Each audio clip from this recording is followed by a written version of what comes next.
صحیح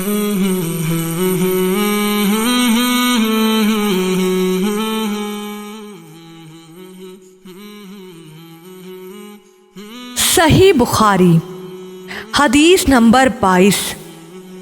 ہم سے اسماعیل نے یہ حدیث بیان کی، وہ کہتے ہیں ان سے مالک نے، وہ عمرو بن یحییٰ المازنی سے نقل کرتے ہیں، وہ اپنے باپ سے روایت کرتے ہیں، اور وہ ابو سعید خدری رضی اللہ تعالیٰ عنہ اور وہ نبی اکرم صلی اللہ علیہ وآلہ وسلم سے نقل کرتے ہیں کہ آپ صلی اللہ علیہ وآلہ وسلم نے فرمایا، جب جنتی جنت میں اور دوزخی دوزخ میں داخل ہو جائیں گے، اللہ پاک فرمائے گا جس کے دل میں رائی کے دانے کے برابر بھی ایمان ہو اس کو بھی دوزخ سے نکال لو۔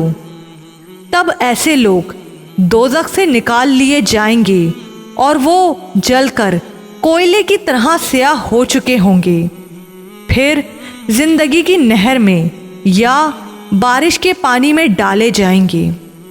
یہاں راوی کو شک ہو گیا ہے کہ اوپر کے راوی نے کون سا لفظ استعمال کیا۔ اس وقت وہ دانے کی طرح اگ جائیں گے، جس طرح ندی کے کنارے دانے اگ آتے ہیں۔ کیا تم نے نہیں دیکھا کہ دانہ زردی مائل پیچ در پیچ نکلتا ہے؟ وہیب نے کہا کہ ہم سے عمروں نے حیا کی بجائے حیات اور خردل من ایمان کے بجائے خردل من خبیر کا لفظ بیان کیا۔